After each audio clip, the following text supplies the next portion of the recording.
हाँ मित्रों, भारतीय दल के अधिनायक कप्तान सूर्य कुमार यादव ने एक बार फिर पाकिस्तान के विरुद्ध होने वाले महासंग्राम के लिए अपनी सर्वाधिक प्रचंड और अदम्य एकादश का उद्घोष कर दिया है।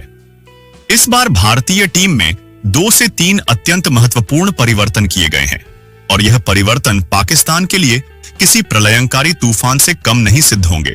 तो तैयार हो जाइए इस अनुपम और रोमांचकारी टक्कर के लिए, जिसका इंतजार प्रत्येक क्रिकेट प्रेमी अपार उत्सुकता से कर रहा है, क्योंकि भारत और पाकिस्तान के बीच होने वाला यह महासंग्राम सदैव ही असाधारण आकर्षण का केंद्र रहा है।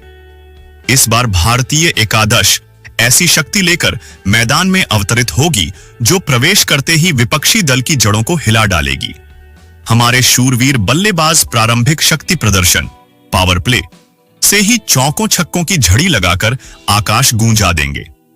मध्य ओवरों में उनकी अविरल प्रहारक क्षमता और शास्त्रीय बल्लेबाजी का संगम ऐसा दृश्य उत्पन्न करेगा जिससे विरोधियों को संभलने का अवसर ही नहीं मिलेगा। और जब अंतिम ओवरों की बारी आएगी तो वहां गूंजेंगे ऐसे अजेय प्रहार मानो हर गेंद पर छक्कों की वर्षा हो रही हो। गेंदबाजी में भी भारत के पास ऐसे धुरंधर और जांबाज योद्धा हैं जो नई गेंद से आग उगलते हुए अपनी गति और स्विंग से विपक्षी बल्लेबाजों की सांसें रोक देंगे। कुल मिलाकर यह भारतीय एकादश अग्नि और आंधी का ऐसा समन्वय है जो किसी भी दल को ध्वस्त कर देने की क्षमता रखती है। इस दल का प्रत्येक खिलाड़ी किसी वीर सेनानी से कम नहीं, जो रणभूमि मैदान में उतरते ही विपक्ष की नींव हिला देता है। यही कारण है कि पाकिस्तान के कप्तान सलमान कली आगा के मस्तक पर अभी से पसीने झलकने लगे हैं। स्पष्ट है, इस बार भारत का यह दल कोई साधारण दल नहीं, बल्कि एक चक्रवाती महातूफान है जो पाकिस्तान के प्रारूप में विपक्षी गेंदबाजों की धज्जियां उड़ाने हेतु कटिबद्ध है। हमारे बल्लेबाज मानो रॉकेट प्रक्षेपास्त्र की भांति प्रहार करेंगे और गेंदबाज अपनी जादुई कला से पाकिस्तान की बल्लेबाजी को ताश के पत्तों की भांति बिखेर देंगे।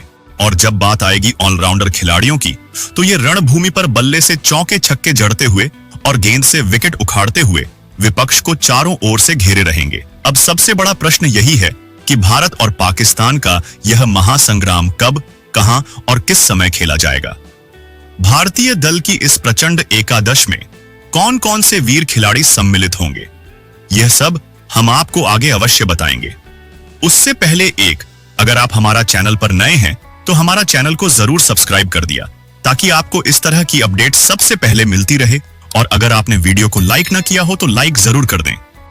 के साथियों, पाकिस्तान के विरुद्ध एक बार फिर हमें अभिषेक शर्मा और शुभमन गिल ही पारी की शुरुआत करते हुए दिखाई देंगे। यदि बात करें शुभमन गिल की, तो आपने उन्हें संयुक्त अरब अमीरात और पाकिस्तान के विरुद्ध देखा ही होगा। शुभमन गिल और अभिषेक शर्मा ने भारत को तेज आरंभ दिलाया। हालांकि पाकिस्तान के विरुद्ध शुभमन गिल शुरू में आक्रामक खेल रहे थे, परंतु वे अधिक देर तक क्रीज पर टिक नहीं पाए और मात्र 7 गेंदों में 2 चौकों की सहायता से 10 रन बनाकर जल्दी ही पवेलियन लौट गए। और यही हाल कुछ ओमान के साथ भी रहा कि मैदान पर अधिक समय तक टिक नहीं पाए और आते ही पवेलियन लौट गए। साथियों, भले ही शुभमन गिल का बल्ला पाकिस्तान के विरुद्ध न चला हो और ओमान के खिलाफ न चला हो, पर उन्हें हल्के में लेना बड़ी भूल होगी। वहीं यदि अभिषेक शर्मा की चर्चा करें तो आपने देखा ही होगा कि किस प्रकार उन्होंने पाकिस्तान और ओमान के विरुद्ध तूफानी अंदाज में खेल दिखाया। शुरू से ही गेंदबाजों पर प्रहार करना, ऊंचे ऊंचे शॉट लगाना और प्रारंभिक 6 ओवरों में चौकों छक्कों की वर्षा करना, यही उनकी सबसे बड़ी शक्ति है। अभिषेक का आत्मविश्वास साफ झलक रहा था। वे बिना किसी दबाव के अपना स्वाभाविक खेल खेलते हैं और यही गुण उन्हें विशेष और दूसरों से अलग बनाता है। पाकिस्तान के विरुद्ध भी टीम भारत उनसे यही अपेक्षा करेगी कि वे फिर से ताबड़तोड़ शुरुआत दें और विरोधी गेंदबाजों पर भारी पड़े। अब साथियों, तीसरे क्रम पर उतरते हैं भारत के धाकड़ बल्लेबाज कप्तान सूर्य कुमार यादव। ये नाम सुनते ही हर क्रिकेट प्रेमी के हृदय में उत्साह की लहर दौड़ जाती है, क्योंकि सूर्य केवल बल्लेबाज ही नहीं बल्कि मैदान पर चारों ओर प्रहार करने वाले अद्भुत खिलाड़ी है। पाकिस्तान के विरुद्ध उच्च दबाव वाले इस बड़े मुकाबले में भी सूर्य ने वही किया जिसकी उनसे आशा थी। भारत को मजबूत नींव की आवश्यकता थी और कप्तान ने आगे बढ़कर जिम्मेदारी निभाई। उन्होंने तेज तर्रार अंदाज में 47 रन बनाए। शुरुआत में संभल कर खेला, पर जैसे ही लय में आए चौकों और छक्कों की वर्षा कर दी और परिणाम सबके सामने रहा। भारत ने पाकिस्तान को हराकर इस बड़े मुकाबले में शानदार विजय पाई। और वही ओमान के खिलाफ बात की जाए तो ओमान के खिलाफ कप्तान कप्तान सूर्य मैदान पर आए ही नहीं और उन्होंने अपनी जगह दूसरे खिलाड़ी को मैदान पर भेज दिया, जिससे सूर्य कुमार यादव मैदान पर खेलने के लिए नहीं आए। अब चौथे क्रम की चर्चा करें तो यहाँ उतरते हैं भारत के युवा सितारे तिलक वर्मा। तिलक का नाम आते ही हर प्रशंसक के मन में एक ही छवि उभरती है, निर्भीक और आक्रामक बल्लेबाज। पाकिस्तान और ओमान के विरुद्ध इस बड़े मुकाबले में भी तिलक वर्मा ने कमाल कर दिखाया। उन्होंने टीम की पारी को संभालते हुए आकर्षक प्रहार किए और हर गेंदबाज पर दबाव बना दिया। उनकी सबसे बड़ी विशेषता यही रही कि उन्होंने रन तो बनाए ही, साथ ही जिस गति से खेला उसने विरोधी गेंदबाजों की पूरी योजना बिगाड़ दी। तिलक की बल्लेबाजी की सुंदरता यही है कि वे हर दिशा में रन बनाने की क्षमता रखते हैं। अतः तिलक वर्मा का ये आत्मविश्वास और उनका निर्भीक अंदाज खेल का पूरा परिणाम बदल सकता है। अब साथियों, 5वें क्रम पर बल्लेबाजी करने उतरते हैं संजू सैमसन। संयुक्त अरब अमीरात और पाकिस्तान के विरुद्ध भले ही उन्हें मैदान पर उतरने का अवसर न मिला हो, लेकिन उन्होंने ओमान के खिलाफ जमकर बल्लेबाजी की और एशिया कप में पहली बार भारतीय टीम की तरफ से किसी ने इस साल अर्धशतक लगाया। इससे पहले भारतीय टीम की तरफ से किसी ने शतक नहीं लगाया था। दोस्तों, उनकी उपस्थिति ने ही टीम को पूरा संतुलन प्रदान किया। भारत ने इस मुकाबले को इतनी आसानी से जीत लिया कि मध्य क्रम तक पारी आई ही नहीं। संजू सैमसन की सबसे बड़ी शक्ति यही है कि वे परिस्थिति देखकर अपना खेल बदल लेते हैं। यदि टीम को तीव्र गति से रन चाहिए तो वे ऊंचे ऊंचे प्रहार करते हैं और यदि पारी को संभालने की आवश्यकता हो तो धैर्य पूर्वक टिक कर खेलते हैं। यही कारण है कि उन्हें मध्य क्रम का भरोसेमंद खिलाड़ी माना जाता है। इस प्रकार 5वें क्रम पर सैमसन से टीम भारत को स्थिरता और अंतिम झटके की दोनों ही आशा रहती है। अब साथियों, 6ठे क्रम पर आते हैं शिवम दुबे। ये खिलाड़ी मैदान पर आते ही पूरे वातावरण को बदलने की क्षमता रखते हैं। पाकिस्तान के विरुद्ध मुकाबले में उन्होंने अपनी ऑलराउंड कला से सबको चकित कर दिया। गेंद से तो वे सदैव विकेट झटकने के लिए प्रसिद्ध हैं, परंतु इस बार उन्होंने बल्ले से भी कमाल कर दिखाया। यही विशेषता है कि टीम प्रबंधन ने उन्हें 6ठे क्रम पर भेजा ताकि वे समापन की भूमिका निभा सकें। इस प्रकार शिवम दुबे टीम भारत के लिए दोहरी भूमिका निभाते हैं। अब साथियों, 7वें क्रम पर आते हैं असली खेल परिवर्तक हार्दिक पांड्या। इस रक्षण हर जगह उनसे बड़ी आशाएं रहती हैं। पाकिस्तान और ओमान के विरुद्ध मुकाबले में हार्दिक ने शुरुआती ओवरों में गेंदबाजी की और नियंत्रण दिखाते हुए विरोधी बल्लेबाजों को रन नहीं बनाने दिए, किंतु बाद में उन्होंने अपनी रेखा और लंबाई संभाल ली और भारत को संतुलित आरंभ दिया। अब बल्लेबाजी की बात करें तो हार्दिक सदैव टीम की पारी को तीव्र गति से आगे बढ़ाने का दायित्व निभाते हैं। भले ही इस मुकाबले में उन्हें अधिक अवसर ना मिला हो, पर उनकी आक्रामक बल्लेबाजी और समापन कला का हर कोई प्रतीक्षा करता है। उनके दल में होने मात्र से ही आशा और आत्मविश्वास दोनों बढ़ जाते हैं। अब साथियों, 9वें क्रम पर आते हैं कुलदीप यादव। मैदान पर उनका उतरना मानो स्पिन घुमावदार गेंदबाजी की शुरुआत का संकेत होता है और कुलदीप का अर्थ होता है विपक्षी बल्लेबाजों की तबाही। पाकिस्तान के विरुद्ध उनके पहले ही ओवर से खेल का रुख भारत की ओर मुड़ गया। उन्होंने एक ही ओवर में 2 विकेट लेकर विपक्ष को झकझोर दिया। ये ओवर बन गया पूरे मुकाबले का निर्णायक मोड़, जो न केवल उत्कृष्ट गेंदबाजी थी बल्कि भारत की विजय का आधार भी सिद्ध हुई। कुलदीप की सबसे बड़ी विशेषता है उनका भ्रम, छलावा। उनकी गेंदें इतनी चतुर होती हैं कि बल्लेबाज अनुमान ही नहीं लगा पाता कि अगली गेंद कहां घूमेगी। इसीलिए कुलदीप केवल स्पिनर नहीं बल्कि पूरा खेल अपने ढंग से गढ़ने वाले खिलाड़ी हैं। अब साथियों, 10वें क्रम की बात करें तो यहाँ एक बड़ा परिवर्तन देखने को मिला है। जी हाँ, प्रशिक्षक गौतम गंभीर ने वरुण चक्रवर्ती को 11 खिलाड़ियों से बाहर कर दिया है और उनकी जगह अर्शदीप सिंह को सम्मिलित किया है। कारण भी स्पष्ट है, पाकिस्तान के विरुद्ध बाएं हाथ के तेज गेंदबाज की आवश्यकता अधिक रहती है ताकि शुरुआती ओवरों में ही स्विंग से दबाव बनाया जा सके। यही वजह रही कि अर्शदीप सिंह को ओमान की तरह इस मुकाबले में शामिल किया गया। प्रारंभिक ओवरों में दबाव बनाने के लिए बाएं हाथ का तेज गेंदबाज अत्यंत आवश्यक होता है। और अब 11वें तथा अंतिम खिलाड़ी की चर्चा करें तो ये हैं भारत के सबसे खतरनाक अस्त्र जसप्रीत बुमराह। इस खिलाड़ी का नाम सुनते ही विरोधी बल्लेबाजों के चेहरे पर चिंता की लकीरें खिंच जाती हैं। बुमराह की सबसे बड़ी शक्ति है उनकी सटीक रेखा और लंबाई। चाहे नई गेंद से प्रारंभिक ओवरों में गेंदबाजी करनी हो या अंतिम ओवरों में रन रोकने हो, बुमराह हर परिस्थिति में खेल का रुख पलटने की क्षमता रखते हैं। उनकी यॉर्कर तो किसी भी बल्लेबाज के लिए